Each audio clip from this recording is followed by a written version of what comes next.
Tentunya Masjid Aqsa merupakan satu isu yang sangat rapat dengan umat Islam. Di dalam Al-Quran, Allah Subhanahu wa taala berfirman, "Wat-tini waz-zaitun wa turi sinin wa hadzal baladil amin." Wat-tini waz-zaitun, demi buah tin dan zaitun. Para ulama tafsir menyatakan bahawa buah zaitun dan tin ini merujuk kepada bumi Palestin yang tumbuhnya begitu banyak tin dan zaitun pada masa itu. Wa turi sinin, demi bukit Tursina yang berada di Mesir, tempat Nabi Musa menerima wahyu. Wa hadzal baladil amin, dan demi bumi yang mulia ini, iaitu bumi Madinah. Tiga rangkuman bumi yang mulia ini disebut oleh Allah Ta'ala di dalam Al-Quran pada permulaan surah At-Tin wa Zaitun. Begitu juga di dalam Al-Quran, kalau kita melihat perkataan barakna, telah kami berkati. Di dalam Al-Quran ada 6 tempat disebut perkataan barakna, kami berkati, di mana 5 daripadanya merujuk kepada Masjid Al-Aqsa di dalam pelbagai konteks dan pelbagai sudut.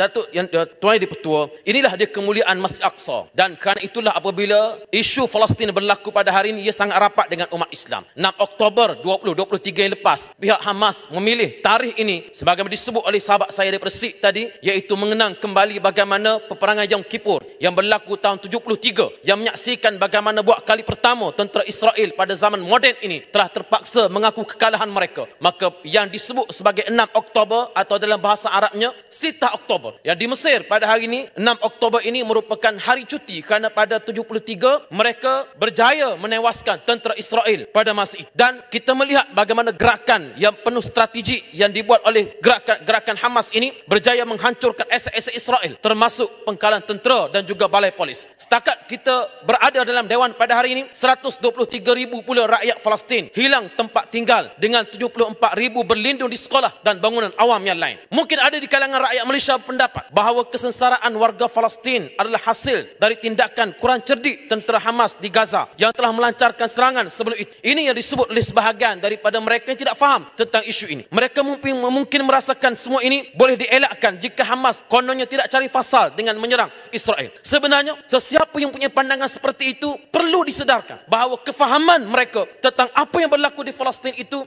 adalah sangat cetek dan buta sejarah. Hakikat yang penting ialah perlu disedari oleh mereka, Israel itulah yang merupakan sebuah negara yang haram. Ini yang diterangkan oleh ramai pakar-pakar sejarah, yang bahawa kewujudan Israel pada tahun 48 adalah hasil dari tindakan kumpulan Yahudi Zionis yang telah datang dari Eropah ke bumi Palestin pada awal kurun ke-20 dan melakukan tindakan penghapusan etnik atau ethnic cleansing yang melibatkan jenayah pembunuhan beramai-ramai serta penghalauan penduduk Palestin dari kampung halaman mereka. Justru saya ingin mencadangkan apabila kita meletakkan usul ini untuk dibahaskan dalam Dewan yang mulia ini, dan Yang Amat Berhormat Timbalan Perdana Menteri akan menggulung usul sebentar lagi beberapa perkara yang perlu untuk saya lontarkan sebagai cadangan kepada pihak kerajaan, iaitu yang pertama, kerajaan perlulah menghantar nota bantahan kepada mana-mana negara dan pihak yang beroperasi di negara ini yang jelas menyokong Israel. Tanpa perlu untuk saya namakan, beberapa negara telah pun mengeluarkan kenyataan menyokong Israel, dan juga perniagaan-perniagaan yang menyokong Israel, meletakkan bendera Israel dalam ruang media sosial mereka. Ini satu sokongan kepada Israel, dan kerajaan Malaysia perlu untuk menghantar nota bantahan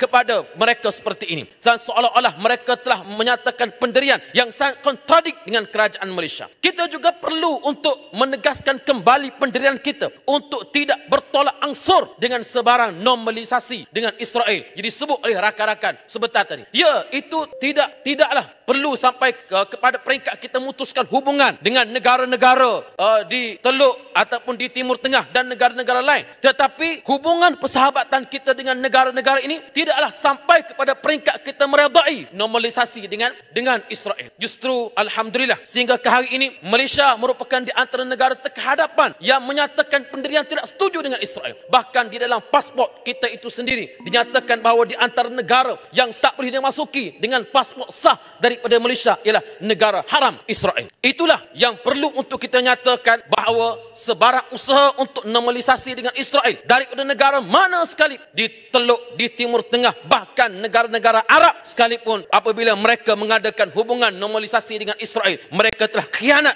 amanah daripada Allah Subhanahu wa taala. Dan seterusnya kita adakan kempen besar-besaran di seluruh negara yang melibatkan semua pihak, tidak terhenti setakat usul pada hari ini sahaja, tetapi kefahaman ini perlu diterapkan sehingga ke peringkat pelajar-pelajar sekolah rendah, sekolah menengah universiti supaya mereka tahu dan mereka faham kenapa dasar luar kita mengenai Isra ini kita wujudkan. Saya akhiri dengan syair daripada kalangan atau yang masyhur di kalangan pejuang-pejuang Hamas. Ardulana wa qudusulana wallahu biquwwatihi ma'ana wa junudul kufri qad ijtama' kai tahzimana lan tahzimana. Sesungguhnya bumi ini milik kami dan Al-Aqsa, Al-Quds itu adalah merupakan milik kami, dan Allah dengan segala kekuatannya akan sentiasa bersama-sama dengan kami. Sesungguhnya tentera kufar iaitu Yahudi, Zionis itu sentiasa mereka berkumpul untuk mengalahkan kami, tetapi mereka tidak akan berjaya mengalahkan kami dengan izin Allah Subhanahu wa taala. Pasir Mas mohon menyokong usul. Terima kasih.